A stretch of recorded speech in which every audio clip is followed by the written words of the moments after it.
చిరంజీవి గారు ఒక స్టాల్వర్ట్, ఒక మెగాస్టార్, ఒక గొప్ప మానవతావాది. ఆయనని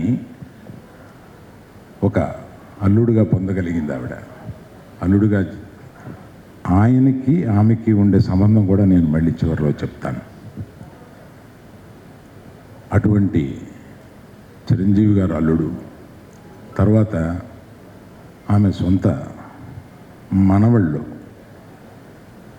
అటు అర్జున్ కానీ ఇటు మన రామ్ చరణ్ కానీ దేశ విదేశాల్లో ప్రఖ్యాతిగాంచిన ఒక నటులు. అటువంటి వాళ్ళే కాకుండా తన దగ్గర బంధువుల్లో ఒక అల్లు శిరీష్, అల్లు వెంకటేష్, మన పవన్ కళ్యాణ్కి ఆమెకి ఉన్న సంబంధం కూడా నేను మళ్ళీ వివరిస్తాను. పవన్ కళ్యాణ్ గారు ఆ తర్వాత కుటుంబంలో అనేక మంది ఎంతో ఉన్నత స్థాయికి చేరిన అనేక మంది ఉన్నారు.